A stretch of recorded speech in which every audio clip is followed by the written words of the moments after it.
کے اس حکم پر عمل نہیں کر رہے ہیں ان کے لیے اللہ کیا کہہ رہا ہے؟ سورہ مائدہ آیت نمبر 44 میں اللہ تعالیٰ ارشاد فرماتا ہے جو اللہ کے نازل کردہ حکم پر عمل نہ کرے وہی کافر ہیں۔ دیکھیے، اللہ کے حکم پر عمل نہ کرنے والے کو اللہ کافر کہہ رہا ہے۔ اسی سورہ مائدہ میں آیت نمبر 50 میں اللہ تعالیٰ ارشاد فرماتا ہے کیا وہ جاہلیت کے احکامات پر چلنا چاہتے ہیں؟ اللہ سے بہتر احکامات اور کس کے ہو سکتے ہیں؟ یعنی اللہ جو حکم دے رہا ہے وہ ہمیں کرنا ہے، لوگوں کی باتوں سے ڈرنا نہیں ہے۔ اکثر مسجد میں جب سلام کیا جاتا ہے تو کچھ لوگ پیچھے مڑ کے دیکھتے ہیں کہ بھائی کون سلام کر رہا ہے، جیسے اس نے کتنی بری بات کر دی، اس نے کتنا برا کام کر دیا، اس نے خدا کے حکم کے خلاف کام کر دیا۔ جی نہیں، جو سلام کر رہا ہے مسجد میں وہ اللہ کے حکم پر عمل کر رہا ہے، اور جو اس چیز کو برا سمجھ رہا ہے وہ اللہ کے حکم کے خلاف کام کر رہا ہے۔ جو لوگ دوسروں کو مسجد میں سلام کرنے سے روکتے ہیں، اللہ تعالیٰ ان لوگوں کے لیے کیا کہتا ہے؟ سورہ بقرہ آیت نمبر 24 میں اللہ تعالیٰ ارشاد فرماتا ہے ڈرو اس آگ سے جس کا ایندھن بنیں گے انسان اور پتھر، جو مہیا کی گئی ہے ان لوگوں کے لیے جو حق کا انکار کرتے ہیں۔ دیکھیے، اللہ تعالیٰ تو سلام کرنے کے لیے کہہ رہا ہے، اور جو لوگ اللہ کے اس حکم کا انکار کر رہے ہیں اور دوسروں کو بھی اس نیک کام سے روک رہے ہیں، اللہ تعالیٰ ان لوگوں کو پتھر کہہ رہا ہے۔ ڈرو اس آگ سے جس کا ایندھن بنیں گے انسان اور پتھر۔ یہ وہی پتھر ہے جو لوگوں کو نیک کام کرنے سے روک رہے ہیں، جو اللہ کے حکم پر چلنے سے لوگوں کو روک رہے ہیں۔ یہ صرف اور صرف اس بنا پر ہو رہا ہے کہ وہ کسی اور فرقے کے لوگ ہیں۔ یہ لوگ فرقہ بندی کر رہے ہیں، اللہ کے دین کو بانٹ رہے ہیں، اللہ کے دین میں فرقہ بندی کر رہے ہیں، اللہ کے دین کو توڑ رہے ہیں۔ ایسے لوگ جنہیں اللہ تعالیٰ پتھر کہہ رہا ہے اور کہہ رہا ہے کہ یہ لوگ حق کا انکار کرتے ہیں، اللہ تعالیٰ ہم سب کو جہنم کی آگ سے بچائے۔ اب پھر اللہ تعالیٰ سورہ طٰہٰ میں کیا فرما رہا ہے؟ آیت نمبر 93، کس چیز نے تمہارا ہاتھ پکڑا تھا کہ میرے حکم پر عمل نہ کرو؟ کیا تم نے میرے حکم کی خلاف ورزی کی؟ دیکھیے، جو لوگ مسجد میں سلام نہیں کرتے، اللہ کا یہ ایک حکم ہے، اللہ کے ہر حکم پر ہمیں عمل کرنا ہے، مگر اس ایک حکم کو بھی ہم کیوں چھوڑیں؟ اس ایک حکم کو چھوڑ کر ہم اللہ تعالیٰ کی نافرمانی کر رہے ہیں۔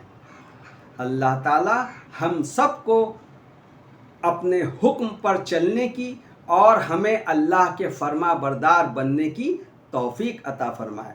وآخر الدعوانا ان الحمد للہ رب العالمین۔ السلام علیکم ورحمۃ اللہ وبرکاتہ۔